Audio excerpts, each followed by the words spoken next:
Over the years, we've seen quite a lot of feuds in the world of professional golfing, but the spat between Rory McIlroy and Patrick Reed doesn't look like it's ending anytime soon. Recently, fans have been forced to pick sides as McIlroy and Reed take their conflict to the next level in what the media has dubbed golf civil war. In this video, we'll be going over the conflict between two of the world's top golfers.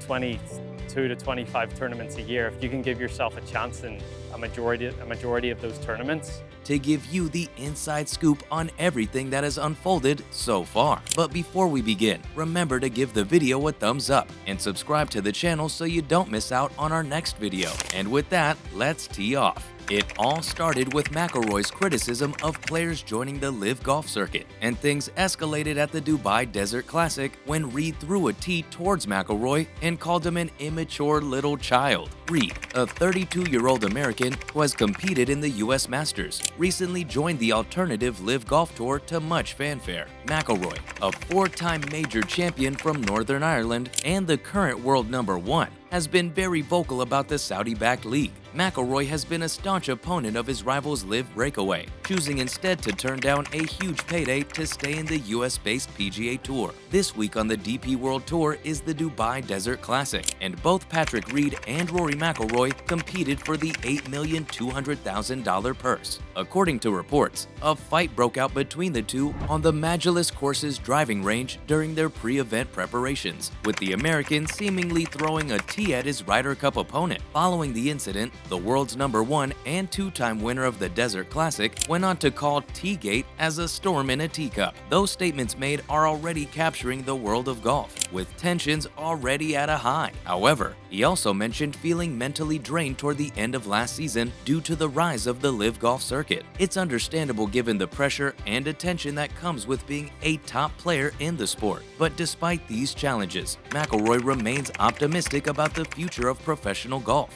He believes that the wheels are in motion for a new structure that will shape the future of the sport. This positive outlook is a great sign, especially as he starts the new season as the world #1. In a surprising turn of events, Reed has subpoenaed Rory McIlroy as a witness in his case against the Golf Channel, Mcllory and the PGA Tour. This is what he had to say about the situation. Yes, on Christmas Eve, his attorney served me with a subpoena. Of course, I wouldn't appreciate it if someone showed up at my door and delivered that while I was trying to spend time with my loved ones. So once more, I am in the real world, and I have no idea where he resides. In his position, I wouldn't hold out much hope for a friendly greeting or firm handshake. I get up in the morning, I try to be the best version of myself, and then I try to do it all over again the next day. Given the current lawsuit climate in golf, that seems like an obvious conclusion to jump to, but unfortunately, that's not the situation here. Reed's attorney, Larry Klayman, has filed a defamation lawsuit against Golf Channel analyst Brandel Chamblee for $750 million. Former PGA Tour player Chamblee has been a harsh critic of the LIV Golf, and the lawsuit alleges that he and others conspired to defend the PGA Tour by attempting to tarnish Reed when he joined the Rebel Tour. It's speculated that Klayman issued the subpoena in an effort to force McIlroy to testify about the details of a meeting with PGA Tour players in Delaware in 2017. Indeed, Twitter has provided the proof. The document states categorically that McIlroy was served with a subpoena at 3:50 p.m. on Christmas Eve at his Palm Beach, Florida residence. As a result, McIlroy joked in the press conference, "If roles were reversed and I'd have thrown that tee at him, I'd be expecting a lawsuit." Now that we know McIlroy's side of the story on Teagate, this is what Reed had to say about the situation. Reporters naturally asked him, and he said, "Because of the relationship I've had with Rory, let's be honest, we've had some fantastic bouts at Augusta and other events, and our friendships have been very good until we obviously joined LIV. Since this is the first time I've seen Harry, the caddy, and Rory, the player, I stepped over to them and greeted them both with Happy New Year. Harry shook my hand, but Rory gazed down at his TrackMan and seemed to ignore us for the most part. We all know where it came from being part of LIV. About the tee, I flicked him one of my Team Ace's LIV tees. That was an amusing comeback actually. It's funny how a little flick escalated into me stabbing him and hurling a tee at him," he said. It seems like the feud between the two players is far from over, and this legal action only adds fuel to the fire. This situation just keeps getting more and more interesting as it develops, Reed continued, saying that the Christmas Eve subpoena had nothing to do with me. Also, he saw me and he decided not to react, he said. It's a shame. One of those situations where, well, if you're going to act like an immature little child, you might as well be treated like one, I suppose.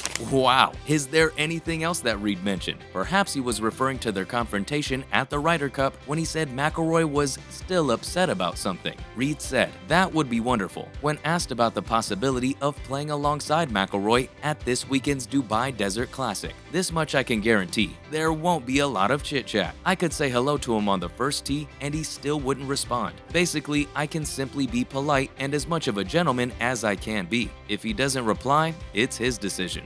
That means there's almost no chance of them getting back together, right? McIlroy did not seem very serious when asked whether he would mend bridges with Reed during the press conference. In spite of this, the American disclosed that McIlroy was helpful on Thursday morning, calling it a small triumph after the Northern Irishman informed him that play would be postponed due to heavy rain. "I got up at 5 and was on my way to grab a car to be here for my 7:40 a.m. tee-off time," Reed said. "After the recent storms, I was unaware that play had been halted so that the course could be cleared of water." Rory, who is staying at the same hotel as me, said, "You don't have to go yet, we aren't playing for a bit," as we were standing on the hotel steps. "Okay, thanks," I replied. Therefore, I returned to my bed. In a perfect world, this would suggest that things are back on track between Rory and myself. But given that I was with my caddy and coach at the time, he may have been speaking to them instead. But I'm choosing to see it as a win nonetheless. Putting that behind us today felt great. Although this week's events first seemed minor, they quickly escalated into the massive Tea-gate involving assassinations on both sides. The golf world doesn't seem like a happy place now, does it?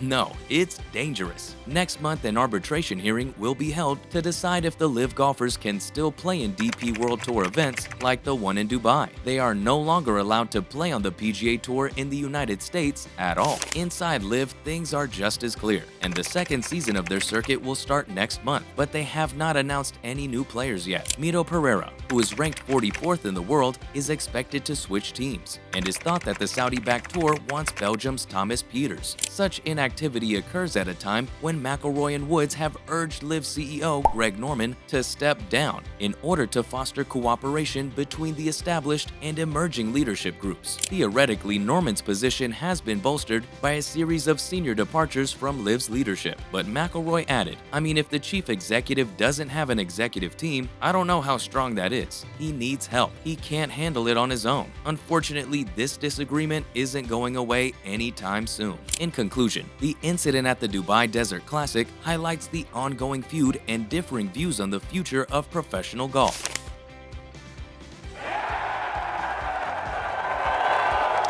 It will be interesting to see how things play out in the coming months and if the new structure of professional golf will bring any changes to the game. But what do you guys think about the conflict between McIlroy and Reed? Let us know in the comment section below. Also, don't forget to like and share the video, subscribe to the channel, and hit the notification bell for more content like this. Thanks for watching, and we'll see you on the green.